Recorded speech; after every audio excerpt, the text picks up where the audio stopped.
ओम नमो भगवते वासुदेवाय। आज हम आपके लिए लेकर आए हैं एक इतनी सुंदर कहानी जिसको सुनने से आपका मन खुशी और आस्था से भर उठेगा। एक गरीब बालक था जो कि अनाथ था। एक दिन वो बालक एक संत के आश्रम में आया और बोला कि बाबा, आप सबका ध्यान रखते हैं, मेरा इस दुनिया में कोई नहीं है, तो क्या मैं आपके आश्रम में रह सकता हूँ। बालक की बात सुनकर संत बोले, बेटा तेरा नाम क्या है। उस बालक ने कहा, मेरा कोई नाम नहीं है। तब संत ने उस बालक का नाम रामदास रखा और बोले कि अब तुम यहीं आश्रम में रहना। रामदास वहीं रहने लगा और आश्रम के सारे काम भी करने लगा। उन संत की आयु 80 वर्ष की हो चुकी थी। एक दिन वो अपने शिष्यों से बोले कि मुझे तीर्थ यात्रा पर जाना है, तुम में से कौन कौन मेरे साथ चलेगा और कौन कौन आश्रम में रुकेगा। संत की बात सुनकर सारे शिष्य बोले कि हम आपके साथ चलेंगे, क्योंकि उनको पता था कि यहाँ आश्रम में रुकेंगे तो सारा काम करना पड़ेगा। इसीलिए सभी बोले कि हम तो आपके साथ तीर्थ यात्रा पर चलेंगे। अब संत सोच में पड़ गए कि किसे साथ ले जाएं और किसे नहीं, क्योंकि आश्रम पर किसी का रुकना भी जरूरी था। बालक रामदास संत के पास आया और बोला, बाबा, अगर आपको ठीक लगे तो मैं यहीं आश्रम पर रुक जाता हूँ। संत ने कहा, ठीक है, पर तुझे एक काम और करना पड़ेगा। आश्रम की साफ सफाई में भले ही कमी रह जाए, पर ठाकुर जी की सेवा में कोई कमी मत रखना। रामदास ने संत से कहा कि बाबा, मुझे तो ठाकुर जी की सेवा करनी नहीं आती, आप बता दीजिए कि ठाकुर जी की सेवा कैसे करनी है, फिर मैं कर दूंगा। संत रामदास को अपने साथ मंदिर में ले गए और वहां उस मंदिर में राम दरबार की झांकी थी। श्री राम जी, सीता जी, लक्ष्मण जी और हनुमान जी थे। संत ने बालक रामदास को ठाकुर जी की सेवा कैसे करनी है सब सिखा दिया। फिर रामदास ने कुछ सोचकर गुरुजी से कहा कि बाबा, मेरा इनसे रिश्ता क्या होगा ये भी बता दो, क्योंकि अगर रिश्ता पता चल जाए तो सेवा करने में आनंद आएगा। फिर उन संत ने बालक रामदास से कहा कि तू कहता था ना कि मेरा कोई नहीं है, तो आज से ये राम जी और सीता जी तेरे माता पिता हैं। रामदास ने साथ में खड़े लक्ष्मण जी को देखकर कहा, अच्छा बाबा, ये जो पास में खड़े हैं वो कौन है। संत ने कहा, ये तेरे चाचा हैं, और हनुमान जी के लिए कहा कि ये तेरे बड़े भैया हैं। रामदास सब समझ गया और उनकी सेवा करने लगा। संत शिष्यों के साथ यात्रा पर चले गए। आज सेवा का पहला दिन था। रामदास ने सुबह उठकर स्नान किया, आश्रम की साफ सफाई की और भिक्षा मांगकर लाया, और फिर भोजन तैयार किया। फिर भगवान को भोग लगाने के लिए मंदिर आया। रामदास ने श्री राम, सीता, लक्ष्मण और हनुमान जी के आगे एक एक थाली रख दी और बोला, अब पहले आप खाओ, फिर मैं भी खाऊंगा। रामदास को लगा कि सच में भगवान बैठकर खाएंगे, पर बहुत देर हो गई, रोटी तो वैसी की वैसी रखी थी। तब बालक रामदास ने सोचा कि नया नया रिश्ता बना है तो शर्मा रहे होंगे, तो रामदास ने पर्दा लगा दिया। बाद में खोलकर देखा, तब भी खाना वैसे के वैसा रखा था।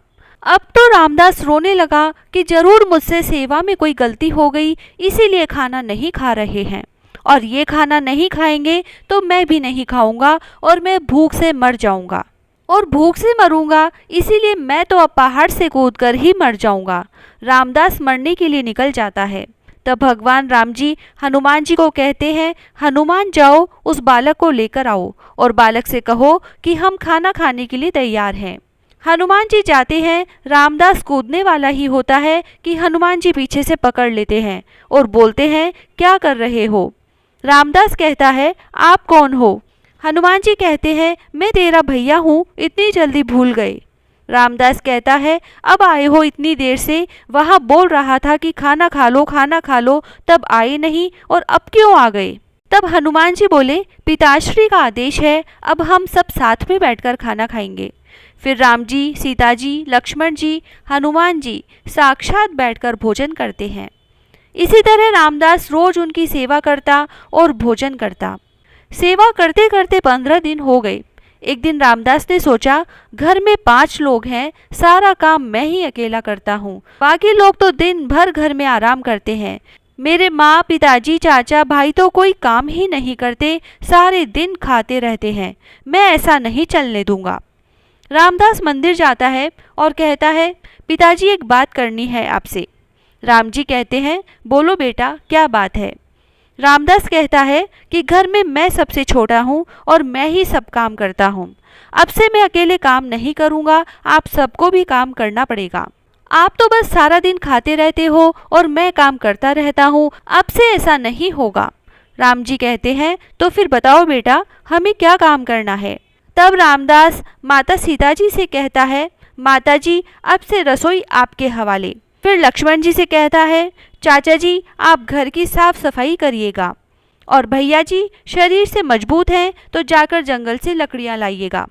पिताजी, आप बाजार से राशन लाइए और घर पे बैठकर पत्तल बनाइए। सब ने कहा ठीक है। फिर रामदास कहता है, और मैंने बहुत दिन अकेले सब काम किया, इसलिए अब मैं आराम करूँगा। अब सभी साथ मिलकर काम करते हुए एक परिवार की तरह सब साथ रहने लगे। एक दिन वो संत तीर्थ यात्रा से लौटे तो देखा आश्रम तो शीशे जैसा चमक रहा है। वो बहुत प्रसन्न हुए, मंदिर में गए और देखा कि मंदिर से प्रतिमाएं गायब है। संत ने सोचा, कहीं रामदास ने प्रतिमा बेच तो नहीं दी।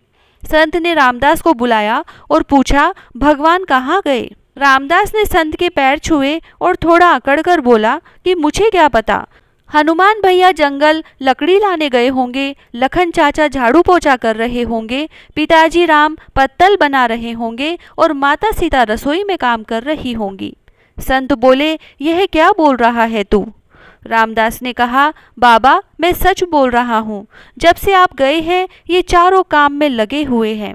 वो संत भागकर रसोई में गए और सिर्फ एक झलक देखी कि सीता जी भोजन बना रही है और राम जी पत्तल बना रहे हैं, और फिर वे गायब हो गए और मंदिर में विराजमान हो गए।